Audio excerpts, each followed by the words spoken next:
Alors, salut à tous et bienvenue dans cette vidéo. Donc, ici, je vais break down le trade que j'ai pris cette semaine. C'est-à-dire que je vais décortiquer le trade, mon trade sur le GBP USD que j'ai pris cette semaine et que j'ai même envoyé dans mon groupe de signaux gratuit. Groupe de signaux dans lequel il est impératif pour vous d'y être si vous n'y êtes pas encore. Voilà, où je partage les signaux gratuitement. Il vous suffit juste de créer votre compte de trading en utilisant mon lien. Exness que je vais mettre dans les commentaires et puis voilà, je vous ajouterai gratuitement. Donc, je vais vous expliquer ce trade. Donc là, c'est le GBP USD qui est ouvert. Voilà, et le but ici, c'est de vous expliquer les raisons qui se cachent derrière ce trade que j'ai pris. Et en même temps, sachez qu'il y a pas mal de leçons que vous allez apprendre derrière cette vidéo. Voilà, grâce à cette vidéo. Déjà, la première leçon que vous allez apprendre, c'est que gagner un trade ne signifie pas que obligatoirement ce trade a touché le take profit. Voilà. Vous allez voir beaucoup de débutants qui sont là. Ils vont avoir des trades qui vont évoluer en leur faveur. Après, ils vont laisser ces trades-là leur revenir toucher leur stop loss. Et ils vont dire qu'ils ont perdu. Alors que si ils avaient agi en professionnel, ils allaient forcément sortir avec des profits. C'est-à-dire, pour un débutant, quand on dit qu'il a gagné un trade, c'est qu'obligatoirement, c'est un take profit. Alors que ce n'est pas obligatoirement le cas. Vous pouvez gagner un trade, faire de l'argent sur un trade sans qu'obligatoirement le marché sur lequel vous avez pris le trade, c'est-à-dire sans que forcément vous n'ayez eu un take profit. Voilà. Mais déjà, je vous explique le trade sur le GBP USD. Donc là, je suis sur le GBP USD en H4. Le marché était quelque part ici au moment où j'analysais. Voilà. Donc là, on a une tendance haussière. Et ici, on avait ce qu'on appelle un niveau institutionnel. Donc, les niveaux institutionnels sont les valeurs rondes. Donc, si je double-clique sur mon niveau horizontal comme ça, donc, bien sûr, il y a d'autres raisons, bien sûr, derrière ce trait que je ne vais pas dévoiler. Voilà, mais voilà, ce que je donnerai ici aussi n'est pas rien du tout. Donc, vous voyez que là, j'ai mis le niveau horizontal sur le niveau 1,26 000.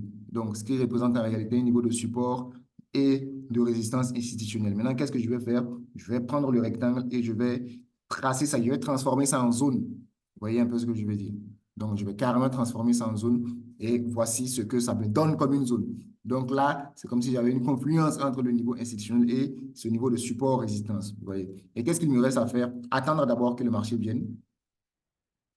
Et lorsque le marché vient, qu'est-ce qu'il me faut? Il me faut une confirmation. Vous voyez, il me faut obligatoirement une confirmation. Juste parce que le marché est venu dans ma zone ne signifie pas que obligatoirement je dois prendre le trade. Je reprends. Juste parce que le marché est venu dans ma zone ne signifie pas que obligatoirement je dois prendre le trade. Je dois obligatoirement patienter que le marché me donne une confirmation. C'est-à-dire qu'il doit ajouter une autre confluence.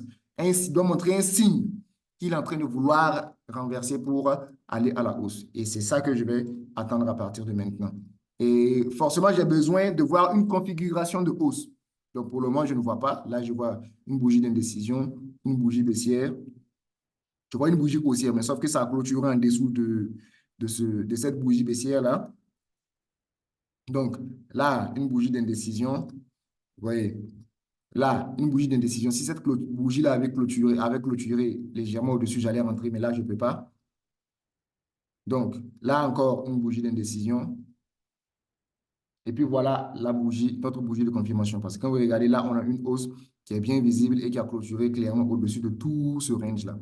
Vous voyez, qui a clôturé au-dessus de toutes ces bougies-là. Vous voyez. Donc, c'est ça qui peut me permettre de faire quoi? De rentrer tout simplement. Vous voyez. Donc, qu'est-ce que je fais? Je rentre ici. Je prends le trade ici. Maintenant, lorsque vous prenez un trade, le marché est tellement imprévisible qu'il est toujours important d'avoir un take profit 1 et un take profit 2, de sorte à ce que ça vous permet de prendre des profits partiels. Donc, pour ce trade-là, voici mon take profit 2, c'est-à-dire que le take profit final, vous voyez, me permettait d'avoir un risk reward ratio de 5,25. Mais sauf que mon TP1 va être ici. Vous voyez, donc en tenant en compte bien sûr ce niveau de support-résistance. Pour dire que si le marché arrive ici, je prends déjà des profits partiels. Donc, même si à partir de là, il se renverse, j'ai déjà pris des profits partiels. Vous voyez, c'est ce que j'étais en train d'expliquer tout à l'heure. S'il continue aussi, s'il vient toucher le premier trade ici et que je sécurise un take profit et qu'il part toucher le deuxième aussi, alhamdoulilah. Mais sauf que Mais s'il vient toucher celui-là et qu'après il se renverse, il n'y a pas de souci, je sors, mais avec déjà un profit sécurisé. Au lieu de voir le marché aller dans mon sens et après le voir encore aller toucher mon stop loss, je suis assis, je le regarde aller toucher mon stop loss sans que je n'ai pris des profits partiels. C'est justement ça le problème des débutants. Vous voyez? Parce que le marché est tellement imprévisible que lorsque vous avez la chance qu'il évolue dans votre sens, vous devez faire en sorte de sécuriser un peu de ce qu'il vous a déjà donné. Donc là, par exemple, qu'est-ce que ça implique? Ça implique en réalité que j'ai pris deux trades. C'est-à-dire, normalement, vous prenez deux trades ici. C'est ce que je fais lorsque je vous envoie les signaux. Quand je mets un TP2, c'est pour dire que vous devez prendre deux trades. Le premier trade, vous le mettez en take profit 1. Le deuxième trade, vous le mettez en take profit 2. Donc, voici ce qui s'est passé quand le trade a commencé à évoluer. En même temps, lorsque vous prenez un trade et que le marché évolue en votre faveur, vous devez utiliser ce qu'on appelle le break-even. C'est-à-dire que si le marché évolue à la même taille que votre stop loss, vous devez amener votre stop loss à l'entrée. Pour dire que là, c'est la taille de mon stop loss. Si le marché atteint ici, mon stop loss doit aller où ça? À l'entrée. Vous voyez un peu ce que je veux dire. Donc là, par exemple, regardez. Donc, je reviens en arrière pour vous expliquer. Donc, je reviens en arrière ici. Là, regardez par exemple au stade, c'est au moment où le marché était ici, là où il y a les mèches, ça signifie que mon stop loss quitte l'entrée. Mon stop loss qui était à l'entrée ici, quitte ici pour venir ici. Vous voyez? Donc, pour les deux trades. Donc, si le marché revient, touché, le stop loss est à l'entrée, donc je sors à zéro. Vous voyez? Donc, quand vous prenez un trade et que le marché évolue en votre faveur, il y a plusieurs cas. Voici les cas qui doivent se présenter. Soit vous sortez avec un petit profit, soit vous sortez à zéro, soit vous sortez avec un gros profit. Je répète. Si le marché, si vous prenez un trade et que vous avez la faveur, que le marché parte dans votre sens, il y a ces trois cas-là seulement. Soit vous sortez à zéro, soit vous sortez avec un petit profit, soit vous sortez avec un gros profit. Si vous sortez avec une perte, c'est que c'est vous qui voulez.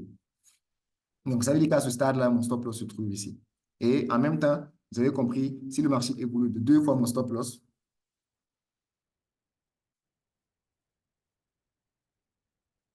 et s'il atteint ici, mon stop loss quitte l'entrée pour venir ici. Donc, voici un peu comment ça se passe.